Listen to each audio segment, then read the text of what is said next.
Well, guys, guess we're gonna try to flame this whole girl up. Been sitting for at least 2 years, so it did warm up pretty decent today. It got up in the 40s, so we'll see what happens. See if I remember how to run it.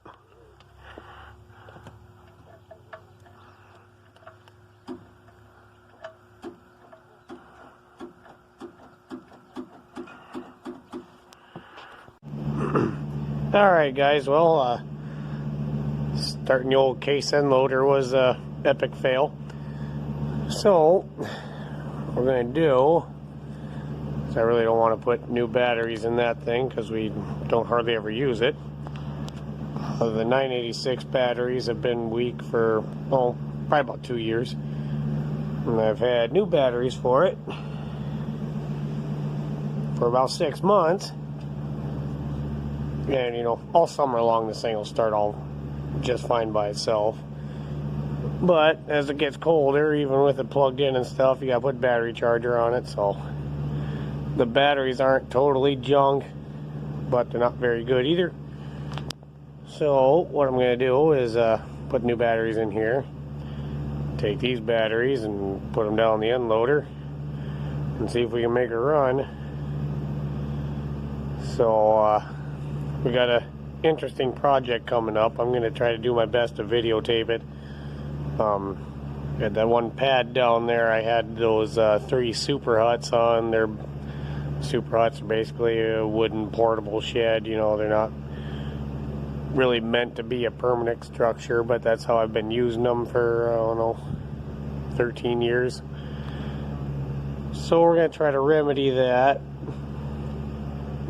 And we're going to bring some great big cement blocks in, but we need that end loader to unload them because the skid loader won't budge them. So I'm going to get some batteries out of here. I'll put them in the end loader in the morning and we'll go from there. Well, it's next morning. I'm going to try her again.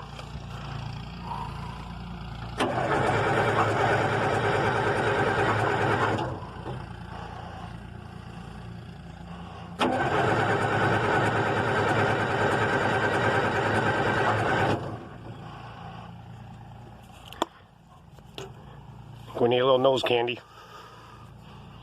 I like to spin them over a little first anyways to get some oil up in them cylinders.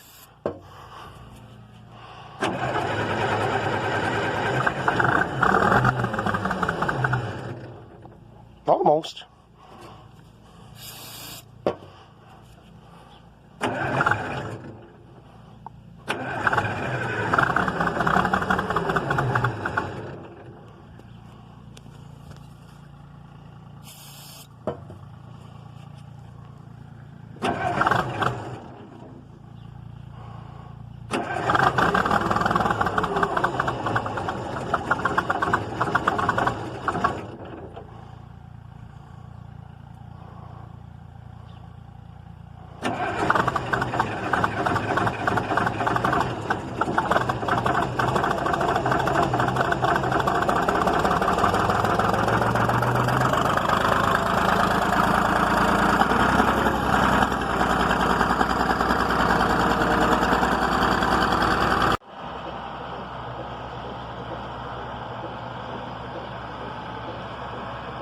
Those blocks are way too heavy for the skid loader.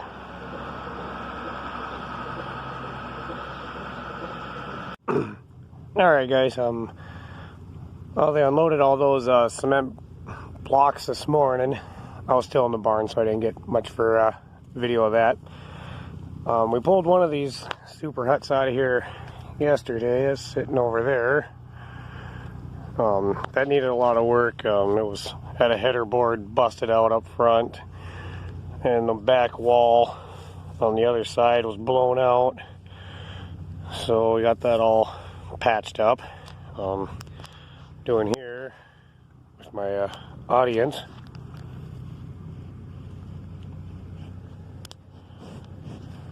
Everybody's awful nosy. I had these plates in here. and I had them lagged into those railroad ties, so I'm taking them out. Of course, my impact took a crap on me, so I do it the old-fashioned way. I tell you, a guy gets spoiled after having one of those cordless impacts for a few years. So, anyways, plan is move this shed out. I don't know if we're gonna get that one moved out or not. We're running out of days. They got some snow coming. Guys come tomorrow. We're gonna raise this area up here because it's just too low. The water kind of runs into the sheds when it rains hard. You know, not so bad once you get a foot or two of bedding in there, but by the time you get a foot or two of bedding in here, you're blowing your walls out. So I'm gonna raise this up, then we're gonna set them blocks around and try to get these sheds up on top of those big blocks. Those blocks, they are 2 by 6 long. They weigh about 4,000 pounds. The only bonus with them is they're only about $40 a block because they're made out of leftover cement. So when the cement trucks do a pour somewhere and they got leftover cement, they add it into making these blocks. So should be a pretty cheap way to make these sheds a whole lot better, hopefully.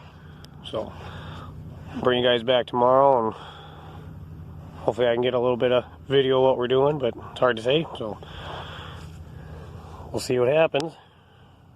We'll catch you guys tomorrow. Well guys, it's been a couple of days. Didn't pan out for my guy to come move that dirt. He ended up getting, I don't know if he had a breakdown or whatever job he's at right now, so probably be a couple more days before he shows up. So meantime, I got to make some one more upright for that calf barn for an extra stall. Just got some old neck rail from some old tie stalls or free stalls cut up and a random plate of steel, drilled a couple holes in. I'm gonna weld one more upright, and I gotta put a little piece on top, and we'll go down in the calf barn and see what kind of trouble we get into down there.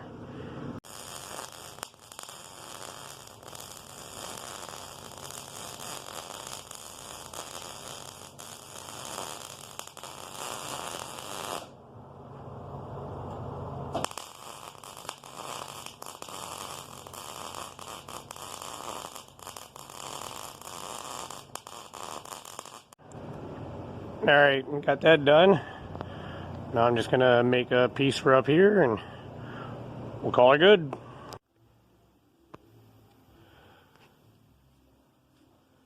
Alright, it's after chores.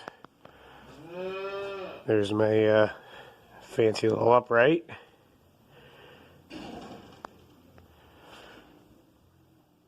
It's not exact, but it's pretty close. We'll call her good. So I just got to put a couple of legs down in the cement and got a divider to put in. Then there is an extra gate latch right here. I'm going to take that off, mount that on here. I guess the guy should have probably wire brushed that down and put some primer and paint on it, but we don't get too concerned about cosmetics on this stuff, so we'll call it good. So I guess what I will show you is we got 24 calves back here right now. So, and the milk house ain't that far away. You go through that door and whatever you get to the milk house. But it's a lot of trips if you're gonna bring bottles out in 5-gallon buckets. And we like to feed bottles. To each their own basically, but we've always been told that you get better rumen development feeding out of bottles from the saliva they create from sucking. I don't know if there's any truth to that or not. That's just what we've been told. When I was growing up, when Mom and Dad used to milk, we always used to, you had those galvanized pails with the nipple on the bottom. You'd hang over the edge of a panel and they'd suck on the nipple, but, as soon as you could, you taught them to drink off the top of that bucket because it was faster. And I'm sure a lot of guys still do it, and I'm sure it works for people just fine. But we kind of did away with that, went to all bottles, and I ain't going to say it's right or wrong, it's just what we do. So, there's a thing called a milk taxi. And what that thing does is it can either pasteurize your milk, mix up your milk replacer, and then you can wheel it out and either fill up your bottles. It's got basically a nozzle on it like a fuel pump or whatever, or you can go through and fill up buckets as you go. But I think that's something made for somebody with way more animals and way more money than I got, so I'll show you what we came up with. Alright, so here's our pasteurizer. So what we'll do is drain that into some 5-gallon buckets. And we got all these bottles, fill them up.